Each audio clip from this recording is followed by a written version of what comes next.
The Fantasy Football Podcast on the Sports Gambling Podcast Network is presented by WynnBET.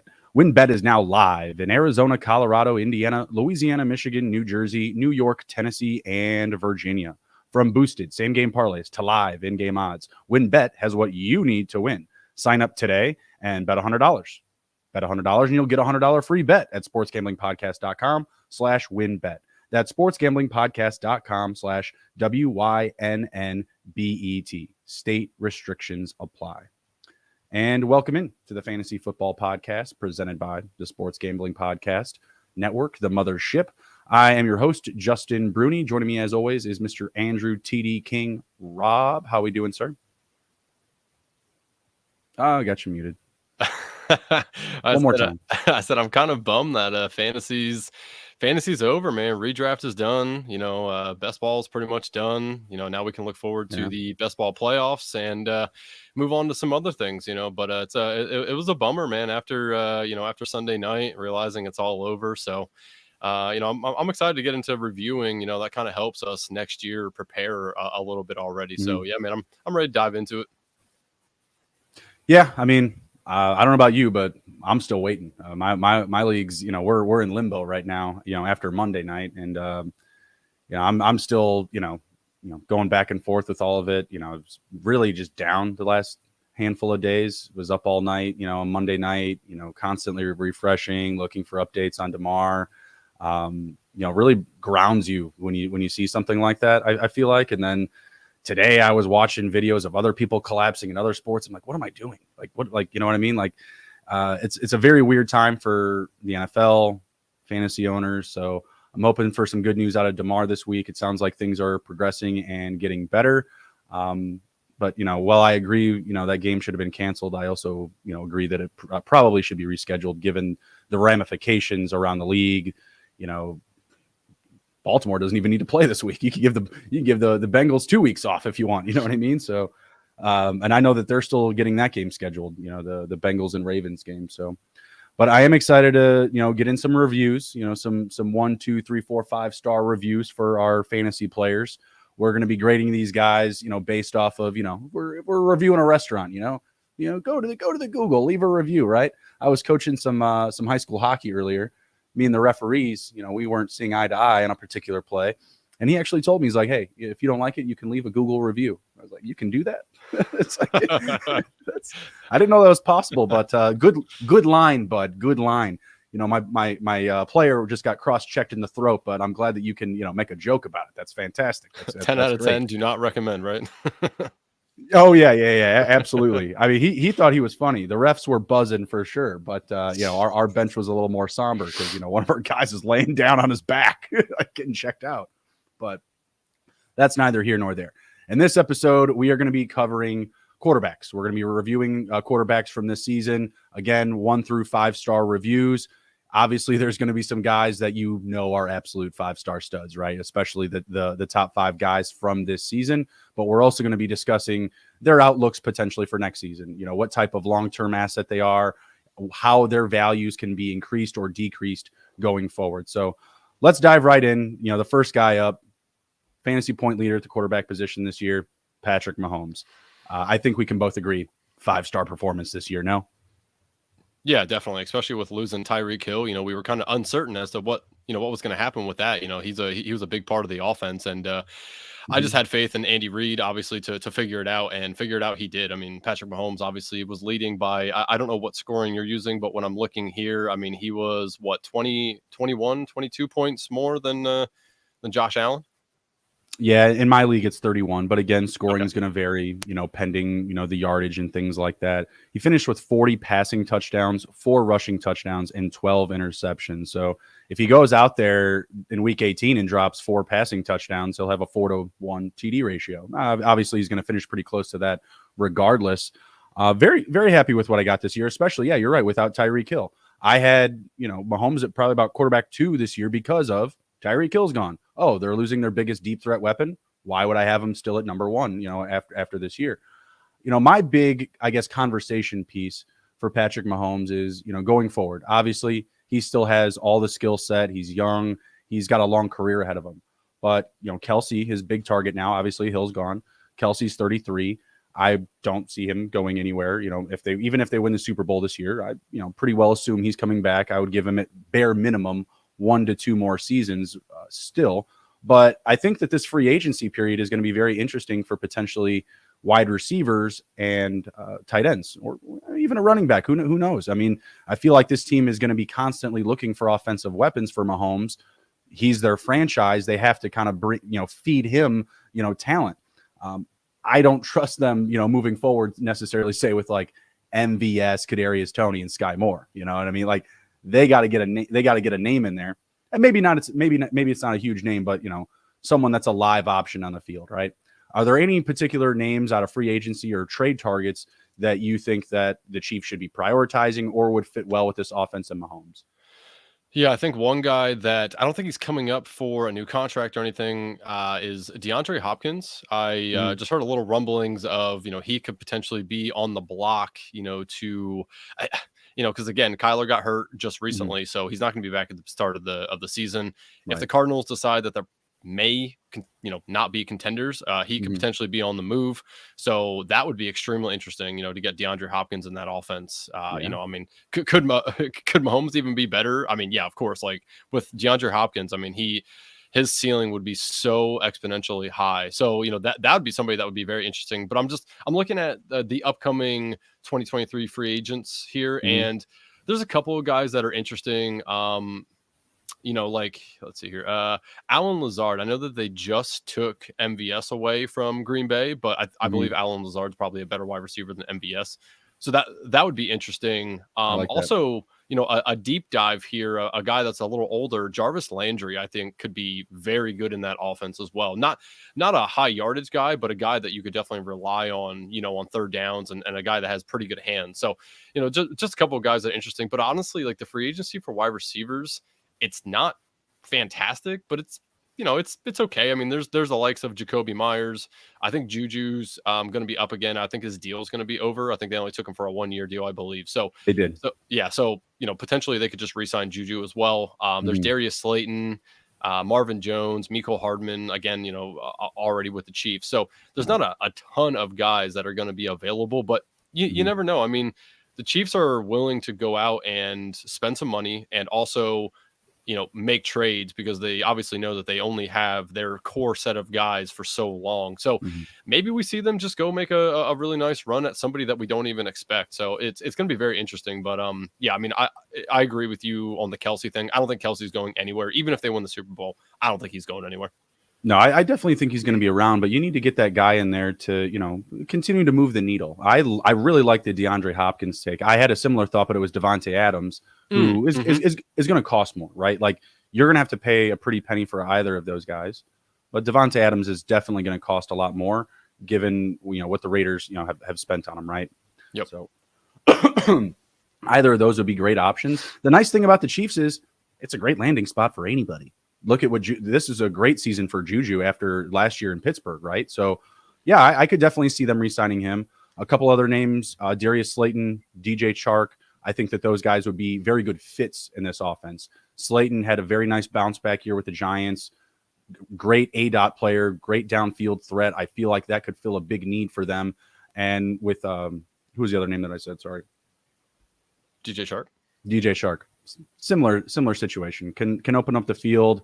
I like what he did in Detroit, but I have to feel like they're going to move on from him and move towards Jameson Williams.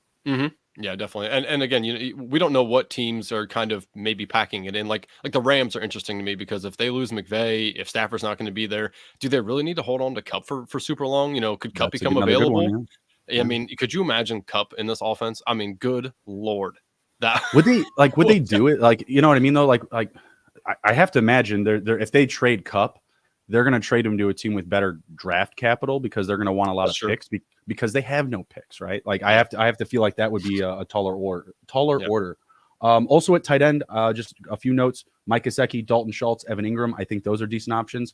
And don't be surprised if you see Juwan Johnson land there. He's somehow labeled a wide receiver. I don't know if he made a shift or what happened there, but he was not listed on the tight end list, but he was on the wide receiver list rather. So I would love to see any one of those guys on that offense in double tight end sets.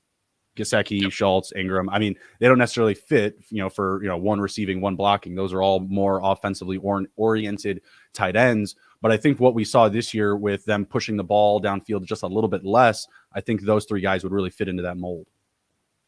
Yeah, I mean, you're 100% accurate. I'm just trying to think like that offensive scheme uses two tight ends, but I think that they have, I mean, they have Noah Gray, and he's Mhm. obviously on a very low deal for them. So like for them to really do that, I feel like they would have to make it a conscious effort to make sure they have two tight ends on the field a lot if they're going to Mhm. go get a better guy.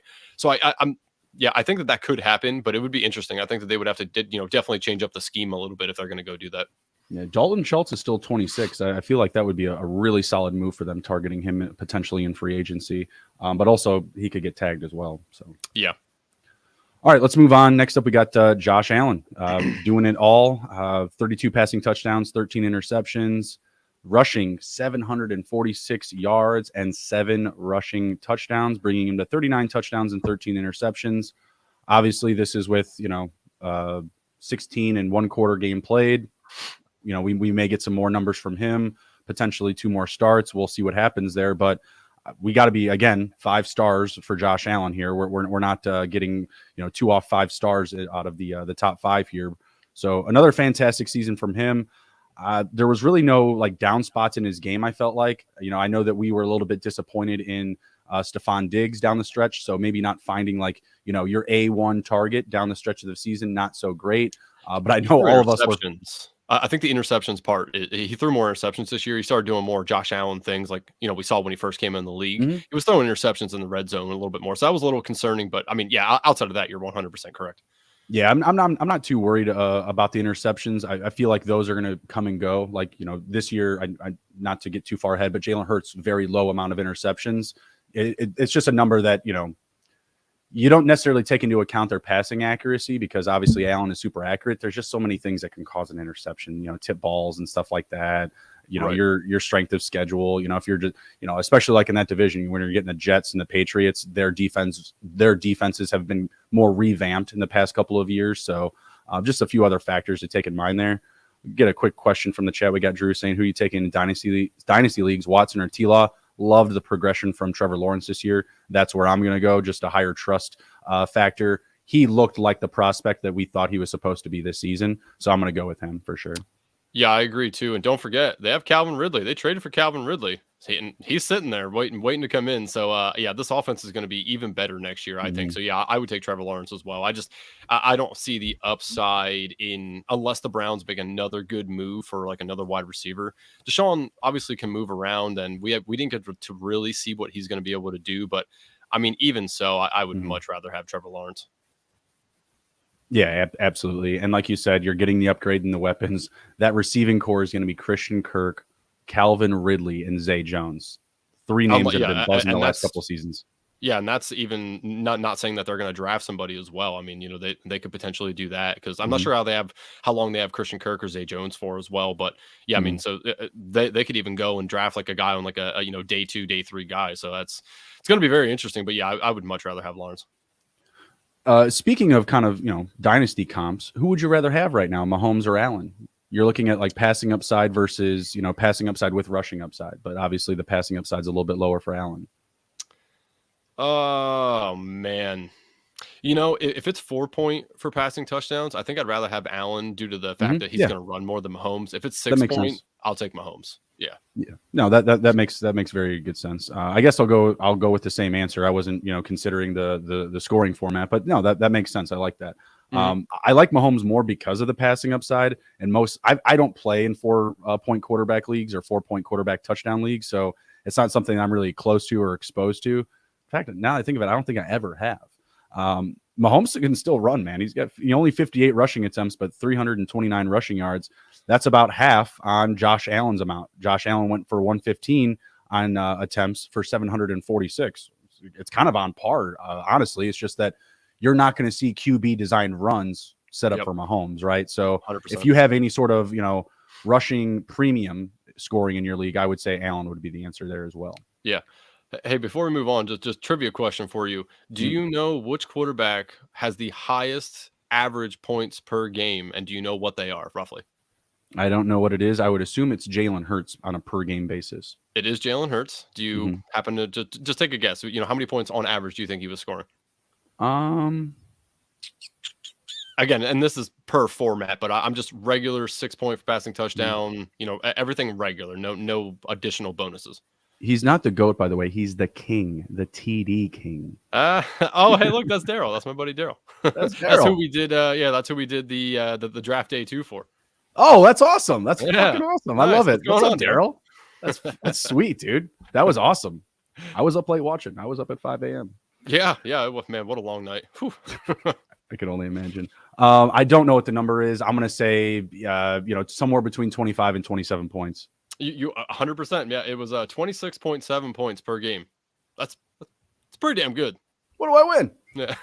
Well, the reason why I know, or the reason why I guessed that player is because I just told you not that long ago, I knew that he threw the most or the least amount of interceptions. I knew that he was the most efficient QB. So that's just really what it was. Because I know he had, we'll just get to him here in a minute, but I know he had over 30 plus touchdowns and only 5 interceptions. That's just going to be, house money. And then the rushing, et cetera. So let's just get to him. He's right here at number 3. 5-star QB this season, Jalen Hurts. 321 fantasy points in my league, QB3. And honestly, I feel like he would have probably finished QB1 had he not gotten hurt, or at least been very, very close to it. Let's see. We got a total of 22 passing touchdowns, 5 interceptions, and 13 rushing touchdowns. Does that lead the entire league? No, it can't. I think Jamal had more. Jamal had more, but he was tied for second. Derrick Henry 13, Austin Eckler 13. So he's right up there, right? And you have to just love that usage in the red zone. You have to love how the offense is just geared around him. I don't know, man. I don't know how to really make this team better. They look really good right now. The defense is solid. Maybe their up front group could be better, but they got a good group on defense. But specifically to Hurts in the offense, Goddard, Smith, AJ Brown now, it feels complete. It feels like if anything, he might need maybe another running attack there, maybe another running back. What do you think? Yeah, it's going to be interesting to see what they do with Miles Sanders. Are they going to resign him? Are they going to let him go? Are they going to keep Gainwell? I do think that the core group ain't going anywhere. Obviously they have Smith on his rookie deal. Yeah, AJ Brown was just signed, and Dallas Goedert I don't think is going anywhere either. So it'd be interesting to see them potentially replace Quez Watkins with somebody else. Another speed guy. I think Quez Watkins is. Don't let Sean hear that. Don't let Sean hear that. That's John's dude, Quez. Yeah, I like Quez too, but I think there's a little flaw in his game a little bit. I think if they can get a more polished down the field receiver, the ceiling for Jalen Hurts could be up there with Patrick Mahomes as well. What if they made a big move on Tony Pollard? How can the Cowboys afford Tony Pollard? Maybe they tag him. Zeke. Maybe they tag him, but I don't know. Pollard in the Eagles offense would be, I think, very good. I can't see the Cowboys letting him go to the Eagles. I can't see that happening. Well, you don't get a choice on free agency. If he hits market, he hits market. If they tag him, they can still trade him though, right? They can tag him, but the tag cost on a running back, dude, they make a lot, and Zeke is holding up that number. You know what I mean? Like he's holding up the average. So do you happen to know what Zeke's dead cap hit would be if they would release Zeke? I do not. I'm not sure on his deal what that looks like, but if they could do that, honestly, that's their best bet, right? It's just let go of Zeke. I like the idea of Pollard. David Montgomery is also interesting to me. Veterans I like. McKinnon, Jeff Wilson are also going to be available. I think those names fit really well in that offense. I do feel like David Montgomery is a little bit of a 1A to 1B move from Miles Sanders, but I believe, and specifically as a Bears fan, he has better pass catching ability, and that to me is where Miles Sanders really lacks upside, is being able to catch passes out of the backfield and run routes out of the backfield. Because when he catches a pass, it's like just a little dink off the line, like it's nothing. He has very little to no separation skills downfield. That's the big upside with Gainwell, is he runs routes well out of the running back position when lined up. So I can't imagine that Gainwell is going to be the guy, right? Like I have to imagine this is the roster spot that they upgrade. I think any of those names would be decent, but I wouldn't expect them to make a big move for say Josh Jacobs or Saquon. given their available cap and what they already have on the roster. Mm-hmm. Yeah. Anything you want to add in for him before we move on? No. I mean, is there really any way that they just don't get a longer term deal done with him? I don't think so. Yeah. I mean, no. I have to imagine he's just going to be the priority. He's probably the most improved player since last season. Yeah. No, agree. Right. I mean, I have to imagine he's going to, demand a decent contract. It will be them letting him interesting. go. Yeah, it will be interesting. Obviously, almost all of the NFC East had a very soft schedule this year, so it'll be interesting. Obviously, they are going to win, the NFC East, I imagine, and so obviously they're going to play harder teams next year. So it's going to be interesting to see him go up against some harder defenses. Obviously, he did play some. Dallas has a good defense. Washington has good defense. So it'll be interesting, I think, though, to see some of these teams that had softer schedules that will probably have harder schedules next year and see how they fare out. So it'll be something to watch. But yeah, I mean, Hurts is going to be a top 3 option next year, and in my opinion, anyway. Any take on Hurts versus Allen or Mahomes in Dynasty? I'd still probably have. Yeah, I'd rather take Mahomes or Allen. I know Hurts is younger. We just saw it 1 year. I've seen it now with Mahomes year after year, and obviously Allen as well. So just relying on the reliability of those two, I would have Hurts 3 between those guys. Okay. Next up, we have Joe Burrow at number 4, still riding with 5-star status, in my opinion. He was someone that I was very high on. You can account for that. I was putting him closer to, I said he could have like a 5,000-yard season, but it looks like he's going to crack 4,500 after, if they replay this game, if they get in the next game with Baltimore. I think he will go over 4,500, so he's going to be pretty close to that. I'd like to see, the interceptions cut down, a similar number to Mahomes and Allen. He had 12 picks and 39 total touchdowns. So right on par with Josh Allen as far as total touchdowns and interceptions, but obviously, of course, lacking that, rushing ability that he has. Have to, again, imagine that Joe Burrow is going to continue to be a 5-star asset going forward here. But there's talk of T. Higgins potentially leaving the Bengals, that he could be traded. Going to be hard to get him signed, with the weapons that they have and the cap issues that they have. Where are you at with the offense improving around Joe Burrow for next year? What can they do to help him become better? Is it just focus on offensive line and forget the rest, or what do you think? Yeah, if they can figure out a way to make sure they keep T. Higgins, obviously the only other thing that I would really do for them is again try to upgrade the offensive line, which they did in this offseason. It just didn't exactly work as they probably planned it to. So yeah, I mean, definitely, and I think that honestly that's something that they could probably upgrade in the draft. So they might not have to go actually sign somebody, per se from another team. They can probably just draft somebody. But yeah, I mean, as long as they re-sign Higgins, I think that's a huge thing for them, is to re-sign Higgins. I mean, Higgins and Chase, in my opinion, are probably the best duo on a team. Smith and Brown are very good as well, but Higgins, I think, is slightly better than Devontae Smith. And I would say Chase and AJ Brown are probably pretty similar. So I think that they have a very good duo there. And if they can make sure that they keep Higgins, that'll keep everything else intact. I'm not sure what the status is with Tyler Boyd, what his contract looked like and all that. But honestly, Tyler Boyd's a very good wide receiver 3 for them. So keeping that core unit together, not really upgrading the tight end. I know that they, went out and got Hayden Hurst this year. So obviously he'll still be there. But I don't really think they need to do anything else there. Just offensive line and making sure they keep the core wide receivers that they have. Yeah, he's looking great. Responded very well coming back from injuries, looking really good. Did still have 247 rushing yards and 5 rushing touchdowns, which is, more than Mahomes and just a couple less than Allen. So he's been, sneaky in the red zone as well. Definitely a player I'm looking forward to, seeing progress. As far as like a dynasty, asset, I would actually probably take him over Jalen Hurts, because I see his playing style, Burrow, that is, just being, he's going to be able to last longer. Like if Jalen Hurts keeps running like this for the next 3 seasons, he's just, it feels like he'll have a shorter career than Joe Burrow.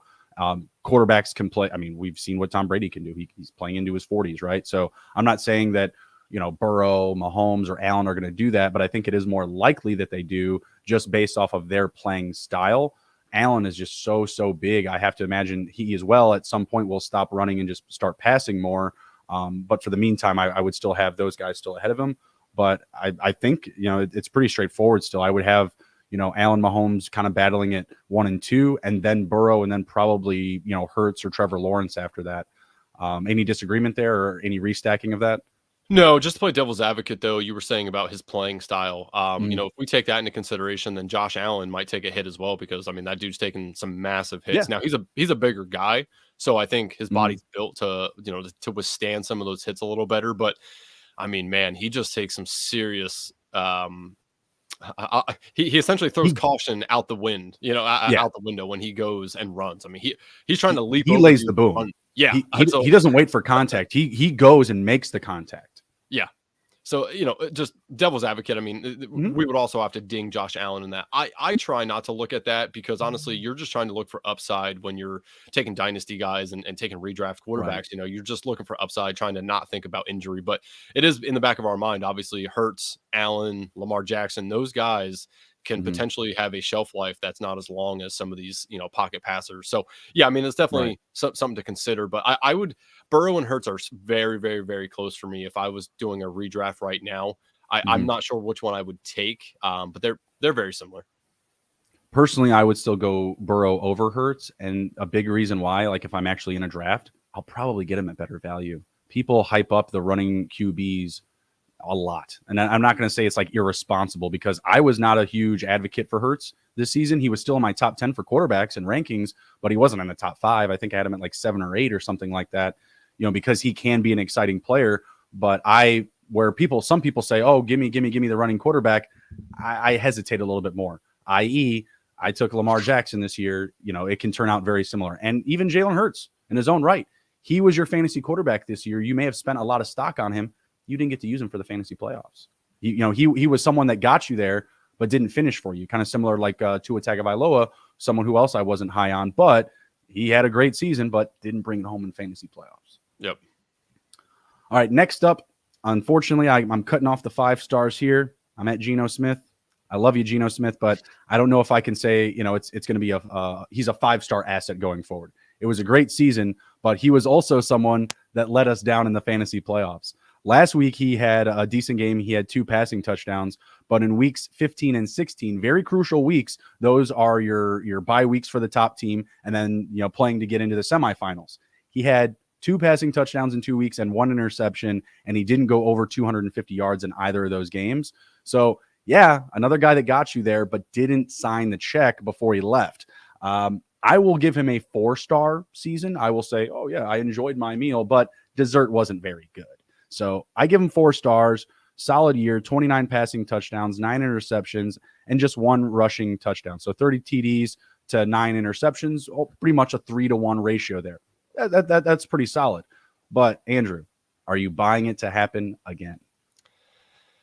Oh man, no, and I do think he played himself into a contract with Seattle. If they want to do that, but I'm just looking at the other guys that are around him. Burrow, Fields, Trevor Lawrence, Dan Jones, like those guys. I would rather take all those guys over Geno. He was fine, but we're seeing it crumble down around him currently, right? Like as soon as they get into a little bit of trouble, a little bit of injury issues, like I feel like he's not as poised in the pocket now. When I watch him, he looks rushed. Before he looked very poised. He looked under, calm under pressure. Now it looks way different for him now. So is that gonna, did he play himself out of a contract now? Potentially. I don't think it depends on what Seattle wants to do. They obviously have some good draft picks coming up as well. So it's gonna be interesting to see what they do. But if he remains on Seattle as is, he might be a top 12 guy for me, maybe. But he's not going to do this again. There's just no way. I can't see him doing this again, especially with the emergence of Ken Walker. I think that they honestly could potentially even run him more next year. So I don't think it's going to happen again, to be honest. No, I agree with you. Ken Walker is definitely going to get more run because the first half of the season or whatever, until Rashad Penny got hurt, he wasn't getting that bulk of volume, right? So. No, I agree with you. He struck lightning. Lightning will not strike twice. Do you believe he'll be in your QB2 territory next year? So that's from 13 to 24. Yeah. He would be between 13 and 30, and 24. I'm not sure where I'd have him. Like I said, he'd probably be he'd probably be closer to the top for me there. Maybe 15, 16, somewhere in there. But I mean, yeah, I there's no way I can actually have him as a QB1, with the likes of all these other guys that we're about to talk about. I can't do it. Who'd you rather have next year, Tua or Geno Smith? Assuming Tua's with Miami. Yeah, if everything stays the same, like there's no difference in the wide receivers, not a huge splash move for either team, I'll still take Tua. I mean, the weapons around him, no offense to Tyler Lockett or DK Metcalf. I mean, Waddle and Hill are just much better at making plays happen, I think. So, I'll take the upside of the wide receivers there. Russell Wilson or Geno? Oh, man. Honestly, I'm going to fall into the trap again. I can already feel it. I'll take Russell Wilson. Yeah, I'm going back. I don't care how toxic it is. Yeah, it's like you Russell Wilson to me is like that food that you eat from a Chinese place and you're like, man, that was really good. And then you get home and you shit your brains out. And you're like, man, I'm not doing that again. And then 2 weeks later, you're like, man, you know what? That food was pretty good. I'm going to do it again and just see what happens. So like, that's how it is for me. Like, I'm just going to take Russell. I already feel it. I'm just going to fall into the trap. I'm not going to have him as high as I did this year by any means, but he'll be ahead of Geno for sure. Honey, we're ordering Taco Bell. Yeah. You know what's going to happen, but let's just do it. Screw it. The other comp I was going to give to that was the other day I ate baked Flamin' Hot Cheetos. I've been a Flamin' Hot Cheeto viber for a long while. Yeah, those were not good for the tummy. No, just give me the regs. I don't know what this healthy organic, red hot Cheetos are doing. We got Peng in the chat saying Geno had 3 games of 3 passing TDs this season, then 3 games with 300 yards. Yeah. I would imagine that was probably earlier in the season when maybe Ken Walker wasn't getting the love. Yep. All right, let's move on here. Next up, we got Kirk Cousins. Also, not a 5-star review for me. I'll give him 4 stars. You just couldn't trust him when he wasn't playing at home. Is that a fraudulent 4 stars or is that an actual 4 stars? That's an actual 4 stars. Okay. Like, I mean, he was not reliable on the road this season. You know what I mean? Or not playing in a dome for that matter. Like he was Jekyll and Hyde. You would get great weeks and then you would get bad weeks. I saw teams, playing in the fantasy finals with him. He didn't win them anything. 18 for 31, 205 with 1 touchdown and 3 interceptions in championship week. For reference, that was his worst start of this. I don't know, November 11th, he had a worse start where he had no touchdowns and no interceptions, just 105 passing yards. But other than the week 2 up against Philly, that was like one of his worst passing performances. This isn't somebody that you can have a high trust, relationship with going forward. Even when he has Justin Jefferson, look what he did. He put Justin Jefferson in a situation where he scored 3 fantasy points in week 17. Yep. You know what I mean? I'm not saying that like the Vikings got to move on from him, but that's been a conversation that's happened many times in the last couple of years. Obviously, they're bringing in a new head coach this year, but he's going to still be there, but he's not going to be someone that I have a high priority with. I mean, do you think he had a 5-star season? Like, no. Justin Jefferson did, but I mean, yeah. So, no. I give him like 3.75 stars. Honestly. Wow. Like, okay. A little less than 4 because again, like Justin Jefferson did a lot of that on his own. I think made Kirk a little better this year. But I mean, again, as a Washington fan, I watched Kirk Cousins for many years. He has some good games and then he just fades off, and that's just a Kirk Cousins narrative. So I think he did fine. He didn't kill you in fantasy, but he wasn't lights out. Like it's just they need to get rid of Adam Thielen. He's on the wrong side of 30. Boo Adam Thielen. I'm a hater on him, so they need to get rid of him. Keep KJ Osborne as that deep threat and move up and get somebody else in the draft as a wide receiver 2, or go trade for somebody that's going to be a better wide receiver 2 than Adam Thielen. He's fine. He's serviceable, but I don't think he's doing, really any justice to them. TJ Hawkinson, since he came in, to the Vikings organization, he has been their second target hog. So, I mean, Hawkinson's obviously not going anywhere because he just got there. So as long as they upgrade the wide receiver 2 position, I think that will make Kirk Cousins better. But if they don't, I mean, honestly, where he finished this year is probably his ceiling. I don't think that he will do this again. And I think he'll move back a couple spots, finishing next year. Right. So this year it was 28 passing touchdowns, 14 interceptions, 2 rushing touchdowns. So pretty much 2 to 1. I think that's what you get out of him. Justin Jefferson's going to keep his yardage up. He is another guy that's going to finish close to 4,500, but that's with Justin Jefferson just absolutely booming this season. Not saying that that's going to go away by any means, but if he were to miss like a game or 3 or something like that with something minor, I think that drives him down even more so, right? So if they don't go out there and get a reliable wide receiver 2, or just somebody, like you said, that will be better than Thielen, maybe can open up the downfield a little bit more. You don't have to rely on Jefferson so much for the deep ball. You can open things up a little bit. Yep. All right, 4 stars for the last 2. Trevor Lawrence is the next guy here, and he's pretty close with Kirk Cousins as far as like the stats go. I think it's the rushing touchdowns. Yeah, Cousins had a total of 30 touchdowns. Lawrence had 29, but only 8 interceptions, which is great to see after his rookie season that was just completely dreadful. We've already talked him up a little bit here about his weapons for next year. I'm going to give him a 5-star review. I'm going to say I'm going to come here, eat here again. Give me some more Lawrence next year.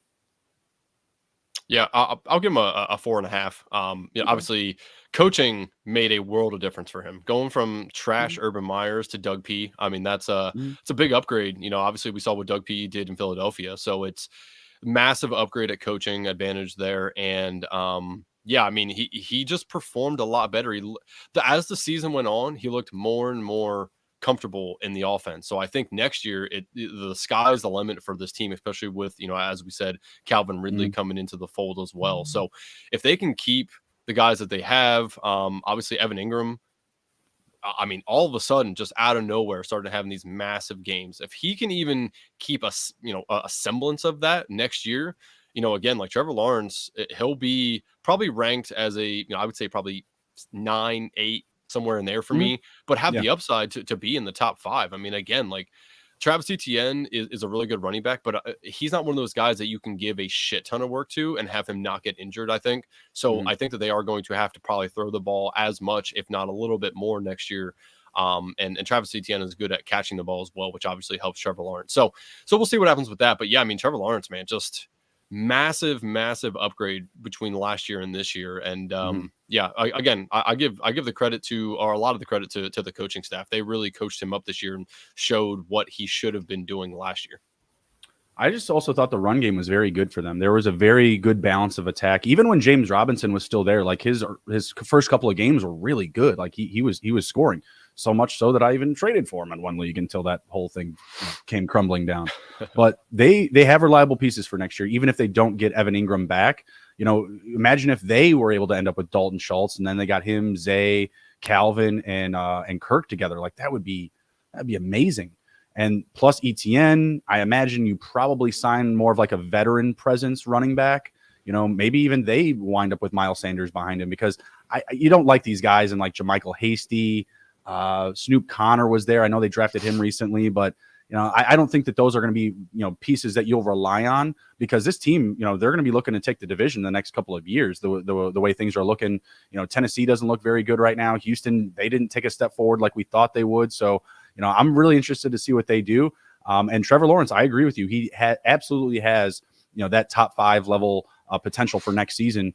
I know that there are some names like Dak that finished out of that space. Obviously, Russ Wilson, Kyler got hurt, Lamar got hurt. Those guys being healthy and also in the mix, like they're going to be kind of like battling for that front spot behind, some of these top tier assets at the quarterback position. But I think he very much so has that potential as well. Would love to see them make some type of upgrade at tight end. I'm not the biggest Evan Ingram guy. I told people to start him over Dallas Goedert this week. Obviously, both did very, very bad. But man, it was just like 4 like amazing weeks of production, and then he's Evan Ingram again. Can't trust him as far as you can throw him.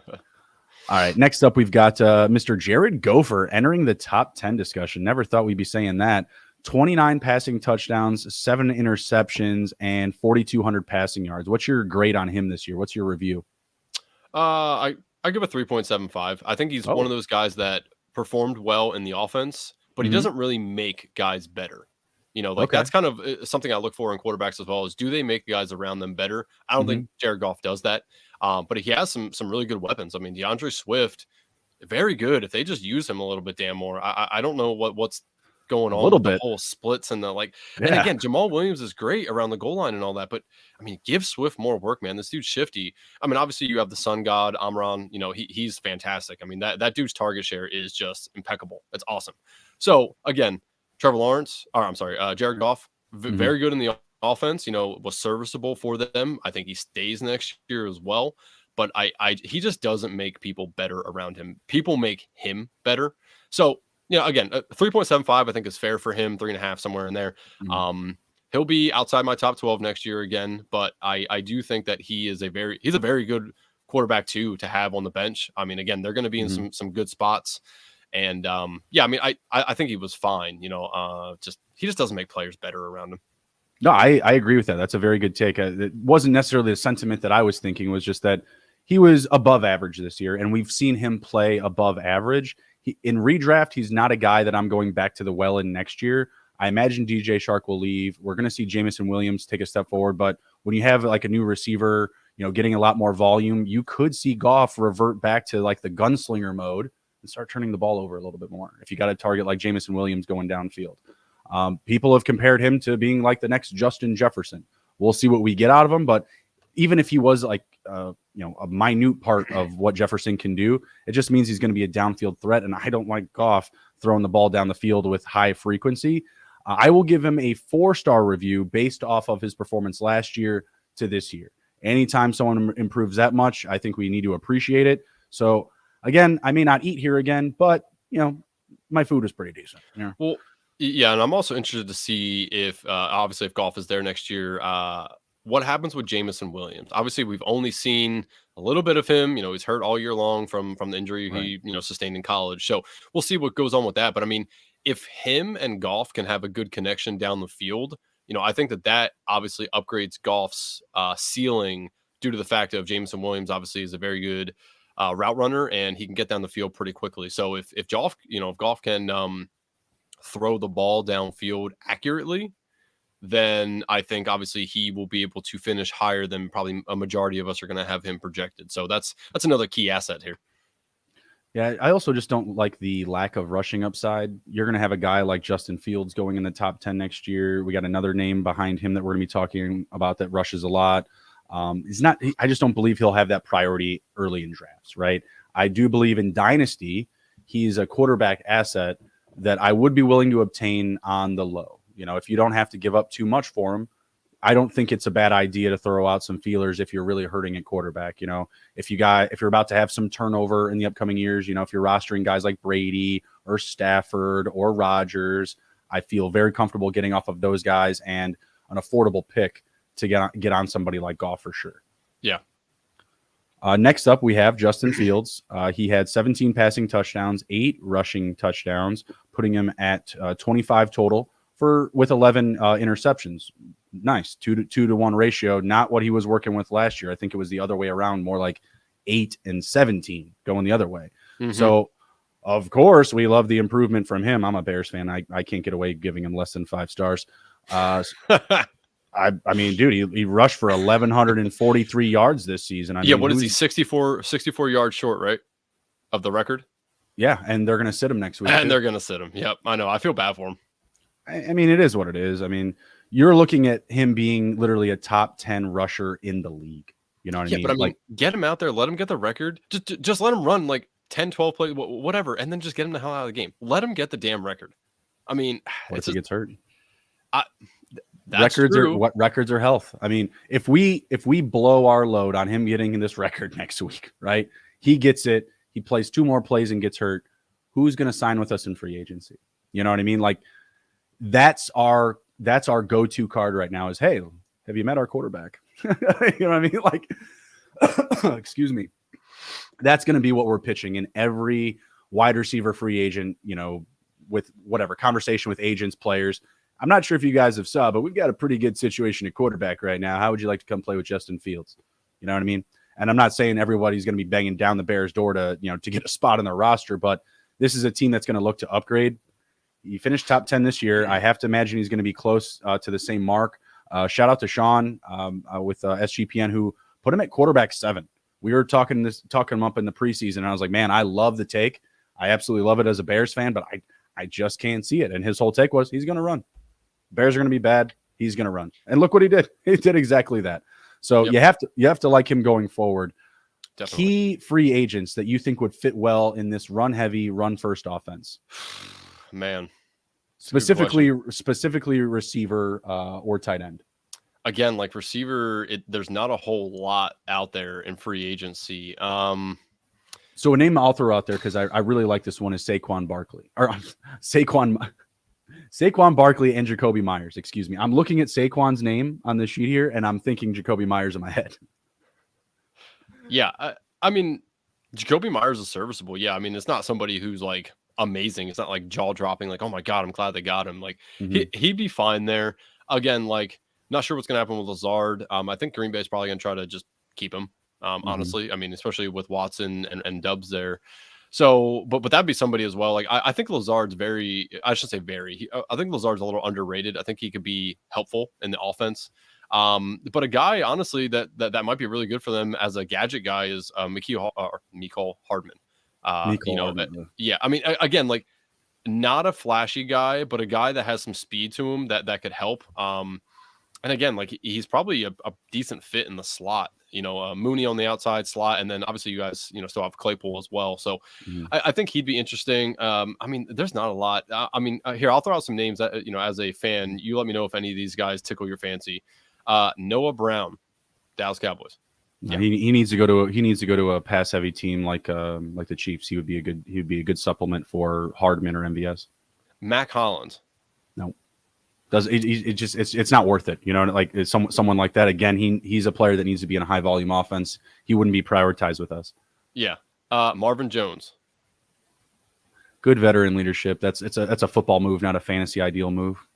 As a football fan, yeah, I would welcome that. I would welcome him for sure. Yeah, Darius Slayton. Yes. Okay. Just a bigger body that can open up the field a little bit more than Mooney. Mooney. Very good route runner, but he's not going to do anything for you past 40 yards. You know what I mean? Like he's not going to have that big booming potential downfield because he has to make that extra cut to get loose. He's not going to go up and get contested balls. Yeah. And I don't think this one would happen because I do think he's going to be resigned. But Juju, do they bring back Juju and or not bring back, but pair him up again with Claypool? I don't think so. Okay. I mean, outside of that, man, like, unless you like DJ Chark, which I think DJ Chark is fine, but there's like nobody else. I mean, here's the rest of the names that are currently what listed as available is Julio Jones, AJ Green, Sammy Watkins, Paris Campbell, Nelson Aguilar, and DeAndre Carter. Those are the remaining guys that are currently listed here. Yeah, they better try to make a trade. Like honestly, I think the draft's probably their best friend this year. As a fan, picking at one or two. So yeah, as a fan, what do you think is the most priority for them? Is it wide receiver or is it offensive line? I think based off of the way they run the offense, it should be offensive line. But dude, like Fields needs somebody to catch the ball. Maybe it's tight end where they make that move. Maybe they, we mentioned Dalton Schultz. We had mentioned Evan Ingram. I think Cole Kmet's very good, though. Mike Gesicki. What? Cole Kmet. I think he's very good though. No, yeah, I think not. Really? I just don't think that they're running this offense according to what they currently have. It's what they want to run, but not what they should be running. I think that they're running the offense the way that they do because they realize that Fields is their best asset. So put the ball in the best player's hands, and that's all they got. They've got a running game. Kmet ain't it. Kmet and Mooney to start the season, like go back to weeks 1 through 6 and 7. It was a barren wasteland. Yeah, but so was the team. I think that they got better on offense, right? Well, I think they may have actually had 3 wins through that period, actually, because they did, right? But I think like the offensive numbers got better. I know they weren't winning games, but I feel like they got better as the season progressed. And and again, like they lost Mooney. I can't remember what week it was, but Mooney again, a little underrated as a wide receiver. He's very good at catching the ball, contested catch wise. So I think Mooney coming back and being healthy is obviously very big for them. I think that they absolutely want to hit on Cole Kmet. They used a first-round draft pick on him. He has not lived up to that status in the slightest. Not even close. We watched him have a good preseason. He was playing up against third and fourth strings. You know what I mean? And we're going to see that again. all that's going to come back on, fantasy Twitter and in the subreddits and all that. Like, oh, look at this guy. He's looking really good again. He's having a good camp. He's having a good preseason. He is not someone that I would trust in fantasy, and someone that I feel the Bears need to upgrade from. Claypool, I like still obviously being there with Mooney. I would like to see another piece added. I don't think that, Bears fans, like they're like, oh, we'll trade our first pick for Devontae Adams. Please, God, don't do that. Please, God, don't do that. We're probably not re-signing David Montgomery. If they somehow ended up with the number 1 pick, I don't believe that they can, but if they somehow were able to move up or had a shot at Robinson, that would be great. But I have to imagine that they're going to do something with that pick. I don't think that they would move it for D-Hop or Devontae Adams because, again, that's not Fields' like MO. I honestly kind of like a Jarvis Landry, who you brought up earlier, because of his run blocking ability. Him and Claypool being on the field together for more run design plays. Obviously, they're going to be on the field. They would be on the field a lot, but those would be 2 really good edge blocking receivers that I would love to have. Mm-hmm. Yeah, it'll be really interesting. Again, like we're going to differ on Cole Kmet. I think Cole Kmet's just not being utilized. I don't want to say properly, just not as much as he should. I mean, how many targets? I should look. I'm curious to know how many targets he's received, because if you're spending a first round pick on this man, he should not be receiving any less than 90 to 100 targets easily. Fields isn't that QB. I mean, Detroit exposed him this week of it. But people also didn't think Lamar Jackson was that QB. And he can throw the ball down. I think Justin Fields can. Lamar, though, made a bigger step in his passing game from year 1 to year 2. This year, I felt, in my personal opinion, that Fields didn't really improve that much in the passing game. It's that he got to the scoring zone more because of his rushing ability, and he was able to complete some more easier touchdown passes. Like he's not making big plays. He's not someone that I want throwing the ball with high volume. I don't want him throwing the ball over, 30 times a game. I don't think that that's necessary given his skill set. His window right now, in my opinion, to bring us to the Super Bowl and, achieve glory and, finally bring an SB back to Chicago. We need a run heavy offense, and we need the monsters of the midway back, because the defense is just Swiss cheese. This offense was putting up 30 points a game with the way it's built right now. Right. So if you get me at least one more playmaker, I'm going to believe that we can continue to keep the foot on the gas and keep moving the needle going forward. Because if Fields takes any minute step back in the passing game, we're not going anywhere. And I think that improving his passing game will help having a stud receiver or just someone with reliable hands. Mooney, like you mentioned, good at contested catches, wasn't anywhere to be found weeks 1 through 6. He was on the side of a milk carton. Yeah. Let's pay some bills really quick. It's been a minute. WynnBET is the official online sportsbook of the Sports Gambling Podcast Network. WynnBET is active in a bunch of states, and there are tons of ways to win, including live betting and same-game parlays. Reduce juice on sides and totals for all bowl games all day. Great promos, odds, and payouts are happening right now at WynnBET. If you're ready to play, sign up today, and you'll receive a special offer. Bet 100, win 100. This is limited to state availability. There's so much to choose from, and all you have to do is head over to sportsgamblingpodcast.com/WynnBET. So they know that we sent you. That's sportsgamblingpodcast.com/WYNNBET to claim your free bet today.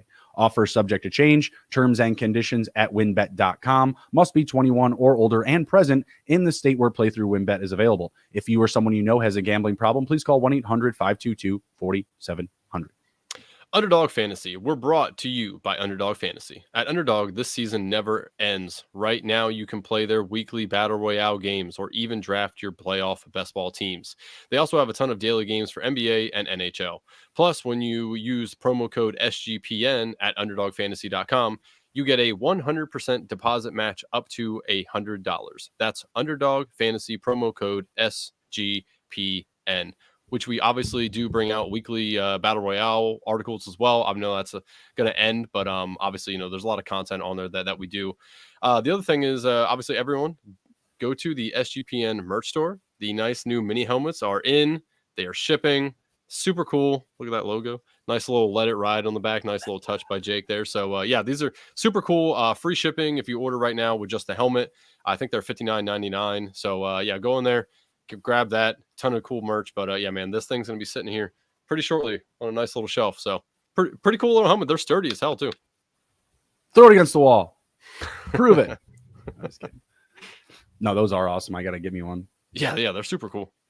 We're gonna go through another 3 more names here, and we'll finish off with like the QB1 territory because we've already filled up close to an hour here. Let's see. Next up, we have Daniel Jones coming in with 15 passing touchdowns, The seven. Mr. Jones code.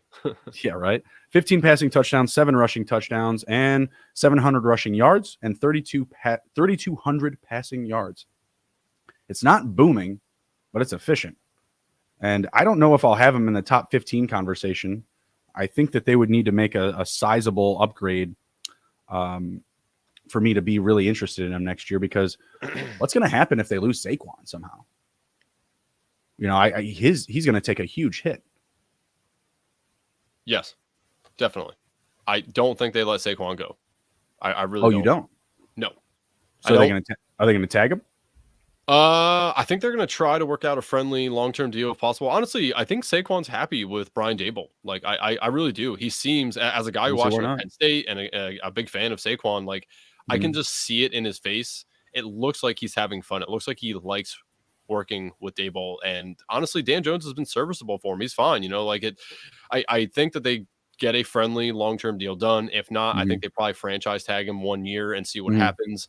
But yeah, I mean, Saquon's massive for Daniel Jones. Like that's a guy that really can help him not only take a step forward as a leader, because again, Saquon seems like a leader of men. Like that dude, especially at Penn State, like I said, like I watched him a lot there, and he made players want to play harder, and I think that that's what he does for Dan Jones. So I do think that there's a. Oh, sorry, you broke out there a little bit. Go ahead. Oh no, I'm sorry. I was saying I think he's good for Dan Jones. So I do think that they try to keep him if possible. I think that they try to sign him to a long-term deal if possible. Again, if not, franchise tag him for a year and see what happens. But he's pivotal for Dan Jones, and I really do. I don't want to say it's hard to see him moving on, but I think that it's probably an 80% chance in my mind that he stays with New York. Saquon, that is? Yeah. Okay. Yeah. So let's say Saquon stays and you're the Giants. Would you look to upgrade at quarterback? If they say they lose, I don't know, in the first round, doesn't matter who they play. They lose in the first round. They put up a good fight. It's great, good season. They performed well, certainly well above expectation. Did Dan Jones do enough to not be moved or to not be upgraded? Because you have some names out there like Jimmy Garoppolo, potentially Aaron Rodgers, Derek Carr. Like, it feels like it's, again, going to be a busy market for quarterbacks this summer. I know, obviously, the Jets are going to be looking to upgrade at QB, but, you know, if the Giants don't bring anything home this year, if they just get, you know, maybe a division or whatever, you know, second place and a, you know, one playoff appearance, you know, is that enough to keep them? I think it is. Again, like, I'm not sure what they want to do with this contract after this year, but I don't. I think in Dan Jones' mind, I think he realizes that there's probably not too many teams that would really want to take him on as a starter. Brian Daboll has done a lot with him, so I do think that he'll stay. But you know, again, it's going to have to be a friendly deal for both sides. I would argue that he would fit very well in the Packers' offense with what they're trying to do. It felt like when they drafted Jordan Love that they wanted to make somewhat of a shift to this more run-heavy focused offense. I think it would be crazy to see a trade between Aaron Rodgers and Dan Jones, but that is one place where I could see him fitting in really well. It's interesting. Yeah, I mean, I don't think it's unlikely. Yes, I don't think he's going anywhere. But I think the fit would be there. Yeah, they've kind of made their little comeback here in the last handful of weeks, and everybody's loving Aaron Rodgers again. It's more fun when they don't. Yeah. But yeah, I mean, so Dan Jones, I mean, very good year for him. You know, like definitely better than I thought. You know, he would do. Well, that's what I was going to ask you next. Is like, what would you rate him at? What would you star him at? What would you review him on? So, man, he's a tough one because like I want to give him a 4, but he's not. Like, for fantasy purposes, he has not done enough to do that. So I'm going to do like 3.5 stars. Okay. I honestly, I think he did. He's not going to piss the game away for the Giants normally. But again, for fantasy purposes, like, you know, you're not going to get a bunch of 30-point games from him. Like, he's not going to do the Mahomes, Allen, stuff like that, you know? So I think, yeah, I think 3.5 is probably fair for him. They need to do something with the wide receiver core. I mean, correct me if I'm wrong here, but I believe they have the highest salaried wide receiving core, and like one of the lowest like outputs. So I mean that's a huge problem. I mean, obviously they got to get Kenny Galladay out of it. Yeah, I say Kenny G just murdered them with the cap. So if they can do something else and either bring in some guys or draft somebody, I think that will tremendously help Dan Jones and this offense. So that has to be priority number one for them. In the draft especially, and obviously just keep that offensive line. The offensive line was a little better than I thought it would be, but I still think that they can definitely upgrade that. So, I think between those two things, if they can pull that off in the draft, I think, that'll be serviceable to Daniel Jones a lot. And again, like I think Daniel Jones stays there, and I do think it has to be a friendly, maybe 3-year deal, maybe 20 million a year, something of that nature. Nothing crazy, but something that's going to work for both sides. Yeah, Mitch Trubisky money, no big deal. Yeah. I was going to say this season, I would give him a 2.5, but because of how well he played in the fantasy football finals, I give him a 3. The best week that you needed him to produce, he absolutely did it. He answered the call. I was telling folks to start Brock Purdy over him in week 17. So I took an L there. The game flows both kind of went, what I thought they would. Dan Jones just put in that work in week 17. So tip of the cap to him for that. They give you an extra half star. Yep. He was quarterback 10 on the year, at least as far as my scoring goes. QB 11, yikes, Thomas Brady. 24 passing touchdowns, 9 interceptions, 4,600 passing yards. He's up there with the yardage. He might be the league leader, actually, because of just how much they pass the ball. But, I mean, I got to go 3 stars or less. I mean, this is a super disappointing season from Tom Brady, the Buccaneers in general. They might make the playoffs with a losing record. They stunk. Loved what he was able to do with Mike Evans in week 17. Took you forever, took you long enough, but they were able to, have a nice performance last week. But 3 stars for me. Like it's the yardage and everything else is bust production. And he was, second in the league behind Mahomes in passing yards. Yeah. Sorry, I was just looking something up here. I mean, Tom Brady, man, just murdered me in one of these fantasy finals. It wasn't Brady, it was Evans. I got Evansed. It's so hard. Yeah, it's so hard to come back from. Like, of course, and Mike Evans does nothing the last how many weeks, and then all of a sudden just erupts for 3 touchdowns. It just crazy. But Tom Brady, I think he's one of those guys. The thing that really helps Tom Brady is how much he's passing the ball, right? Like he's throwing the ball so much. It's crazy. Like at his age, he's just throwing the ball that much. So if next year, if he is on this team and he's doing the exact same thing, I'm probably going to have him as a low end QB1. I mean, he has good weapons around him. There's no doubt. I mean, Godwin, Evans, Brait, or if Brait's still there, Otten, those guys, Rashad White, I actually like a ton. That was somebody I wrote about in the offseason, how much I liked him. So I do think that Tom Brady, can be, again, serviceable once again next year. You're going to take your lumps. I mean, he's on the wrong side of 40, right? Like it's just crazy. So don't tell that to him. Don't tell that to Tom.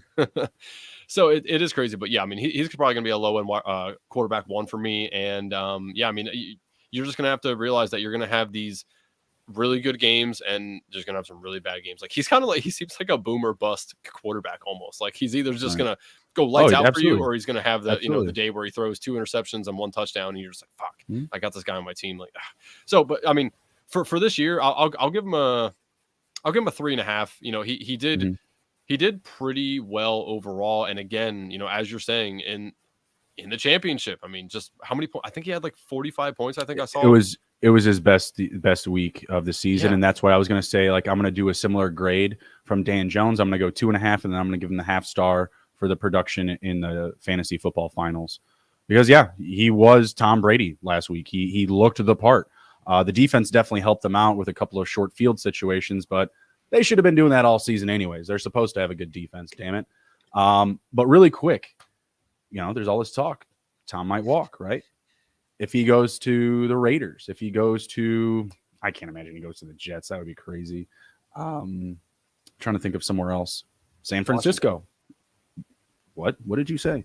Washington. Are they going to make him the GM too? That's the only way you take that job. If they're just like, all right, so we're going to give you producer credits. We're going to make you a GM, you the offensive coordinator, the quarterback, and quarterback's coach. Deal? All right, cool. You can work here instead of NBC this year.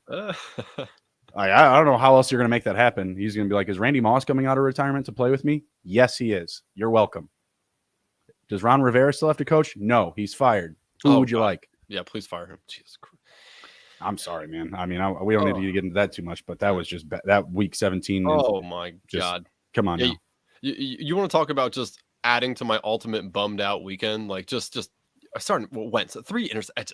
Yeah, I don't want to get into it. Hey, he started him, and he brought him back in the second half. It's not just it's like you had an opportunity to get off of this, bud. Like the train was moving and you missed it.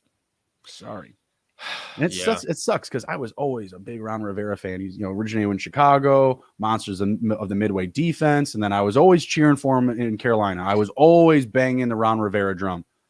I have not been happy with what I've seen in Washington the entire time, not just this season, the entire time. Not impressed.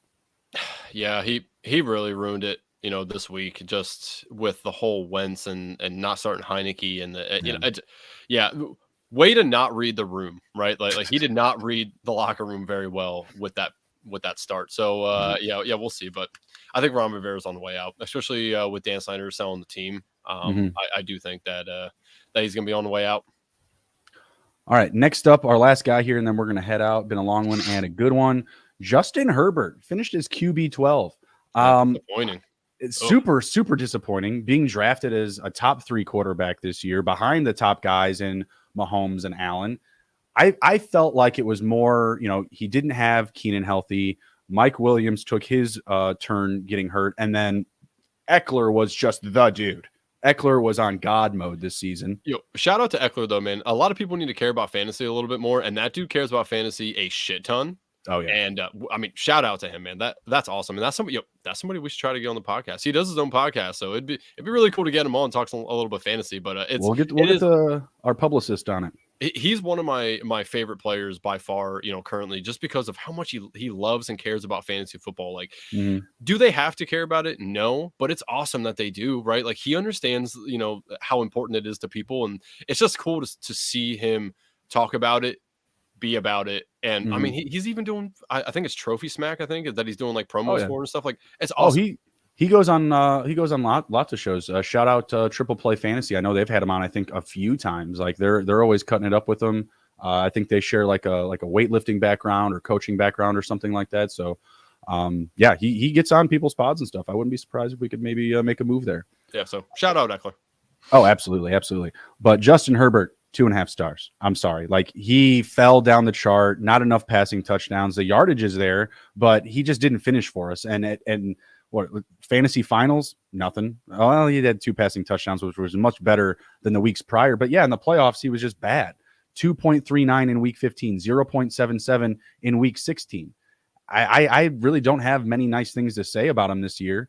I expect that he's going to continue to get better, but they need to bring in somebody that's going to stay healthy, man. Like, I mean, I like Palmer. I like Everett. Those are good pieces moving forward, but we saw what they were not able to do with those guys, being the guys, with Williams hurt, with Keenan hurt.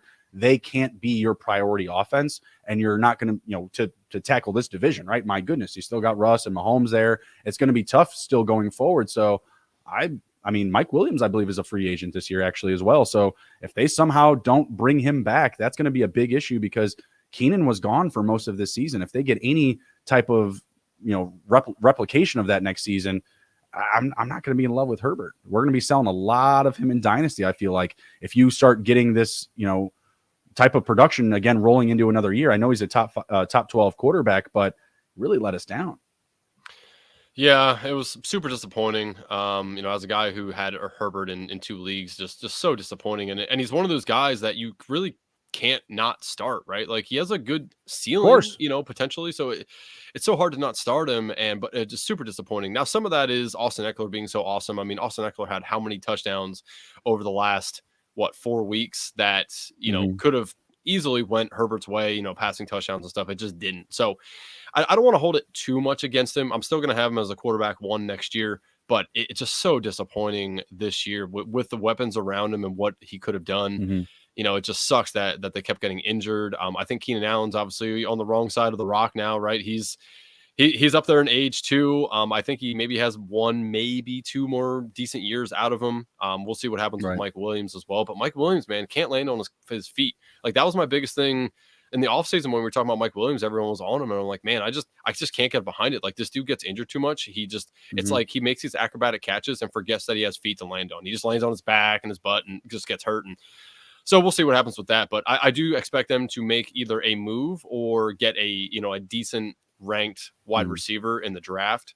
They have to do something because between these two not being able to stay healthy, they can't just have one of these guys on the field and rely on DeAndre Carter and Palmer to make up for that. God, so no.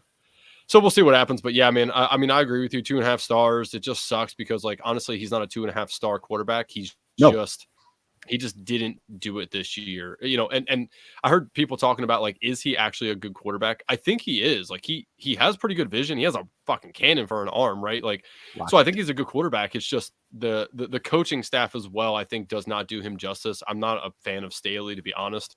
So we'll, again, see what happens here. But, yeah, I mean, unfortunately, 2.5 stars, man. I think that's probably a good, accurate ranking for him. Yeah, unfortunately it is. What's Lombardi doing over there? Joe Lombardi. Is he OC or QB coach? I think he's OC. I'm like OC. He's the offensive coordinator. So honestly, I'd love to see him at some point become the head coach. His whole philosophy is get the ball to the running back. So he was with Breeze and the Saints when Kamara was thriving, when Thomas was doing really well, when he was slant boy, you know what I mean? But he was still catching over 90 passes a year. If Keenan is healthy next year, he's going to be a lot better. When Keenan was in the lineup the first couple of games, he threw 6 touchdowns. I mean, albeit it was the Raiders and the Chiefs the first couple of weeks, but he only threw for 3 touchdowns one more time all season. For all I know, it could have been the week that he came back because they were so far separated. Do you know what week Keenan Allen came back? Herbert threw 3 touchdowns in week 1 and 2, and then again in week 12. I'm going to bet that was the week he came back. I was going to say, I think it was 12 or 13, somewhere in there. Hold on, I can pull it up real quick for you. There was a week he came back, but he didn't do anything. He re-aggravated his injury. Maybe that was against Kansas City. I'm not sure. Let's see. Keenan Allen, came back week 11. I think got re-injured that game, and then fully came back week 12. And week 12, he threw for 3 passing touchdowns again against a lighter defense in the Cardinals, but it was on the road. And 2 of those 3 games where he threw for over 2 passing touchdowns, where he hit 3, were also on the road. Only 1 game at home this season with 3 passing touchdowns. Now the nice thing is he took care of the ball. He only had 1 game over 1 interception. So as you said, to his vision and his accuracy, he's checking those boxes, but he's going to need weapons. He's not going to be able to be a QB1 working with Jordan Palmer and DeAndre Carter and Gerald Everett. Like that's just not going to happen. Yep. I would like to see them make a move. Maybe they, leverage a pick. I feel like they're a piece away. Like if they had DeAndre Hopkins, oh my goodness, that you're just making trouble now. That's going to be dirty if they could make a move like that.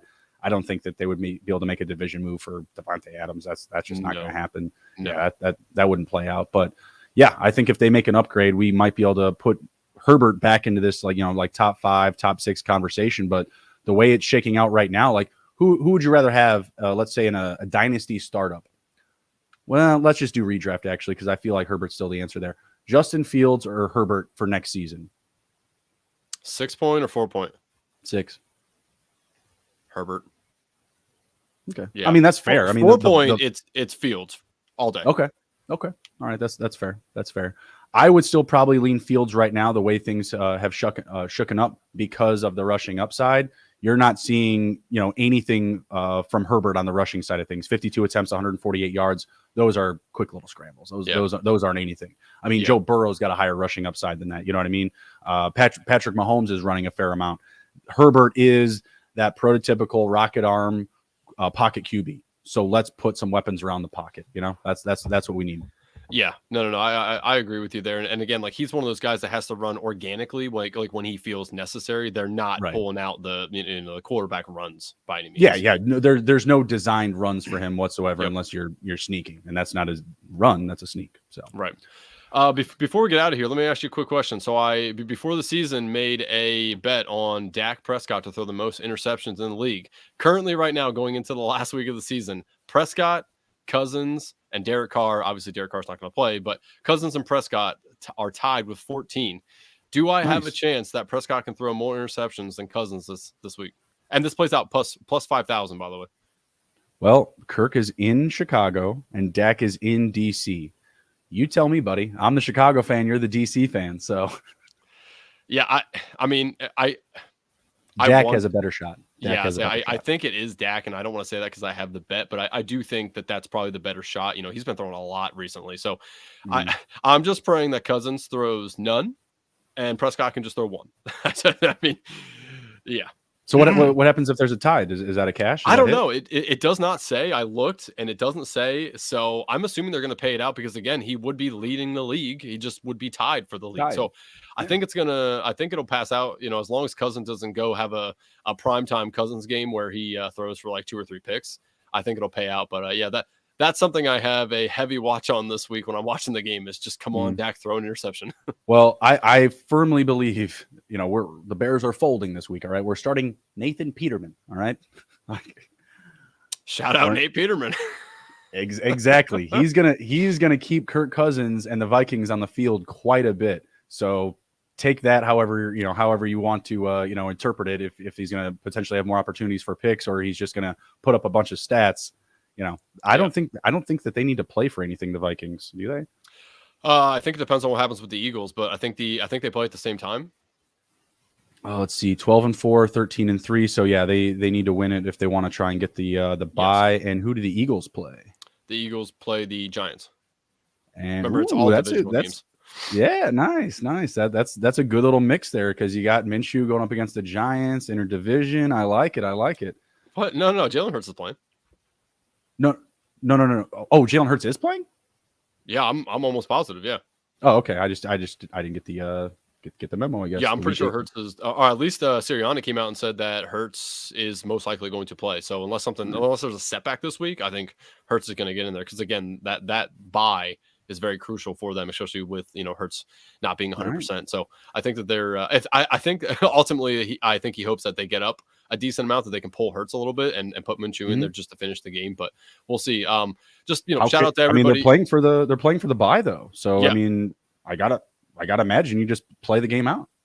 Yeah, definitely. I think honestly, in Sirianni's mind, he's probably like, shit, let's try to get up like 20 points on the Giants if we can, and maybe just pull Hurts and see if we can just last with Minshew. But hey, Sam Howell was playing this week as well for Washington. So I'm just saying for next year, if Howell's going to be the guy, it's at least watch to see what he can do in a game against a comparable defense. The Cowboys have a good defense. So if he goes out there and if he gets 2 touchdowns and kind of, I don't say balls out, but if he has himself a serviceable game, he might just wind up being the starter next year. So if you want to get an easy early look at Sam Howell, tune into the Washington game.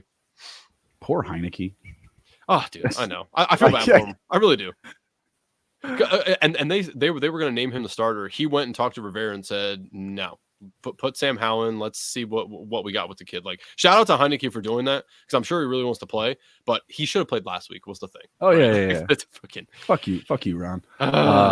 13 total touchdowns, 6 interceptions, and 1,800 passing yards for Mr. Heineke in 1, 2, 3, 4, 5, 6, 7 games?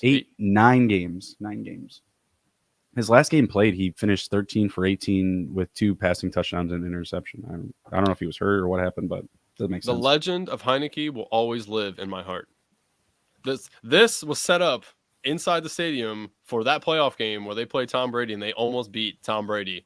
That would have been electric. But yeah, shout out to Heineke, man. The legend of Heineke lives on in my heart, and what he's done for the team, has been very exciting to watch. He's obviously not a starting quarterback in the NFL, like he's just not. But man, is he fucking so much fun to watch. Near, far, wherever you are, he'll live on, man. He'll live on. I love it. Yeah, shout out Heineke. I always love an underdog team player, whatever it is. He's just got that underdog attitude vibe. I love all of it. His Bussin' with the Boys interview is absolutely fantastic. I highly recommend for any listener. All right, been a long one, had a good one. Appreciate everybody that rode along with us. Be sure to download, review the podcast. We appreciate you. Hit us up in the Discord with any questions. We did the top 12 quarterbacks. We're probably going to come around for 13 and 24 in the upcoming weeks. We got a lot of time to fill here, so looking forward to catching up with everybody in the off season. We also, Andrew and I, we're working on a couple of things behind the scenes that we're very excited about unrolling out here in the coming months. Be on the lookout for that. The network's growing, baby. SGPN. Let them know where they can find us, bud. They can find us on the fucking moon when the rocket takes off. That's right. That's right, baby. On the rocket ship. That's right. Yeah. Secure the seat and just wait for it to just fucking blast off one of these days. So yeah, man, I love it. But yeah, I mean, you can find us on Twitter. I am at Raub, ARAUB 23. I don't know what's going on in your mic, but it sounds like it's messing up at a very good time as we close out the show here. Oh, really? Is it fine now? You sound like a robot, so I'm hoping that that's only my sound and not the listeners. You melodied out there, so you're good now. But you can find me at SGPNJB on Twitter. You can find us at SGPN Fantasy on the Twitter machine as well. Take care, be well, be good. If you can't be good at it. We'll see you.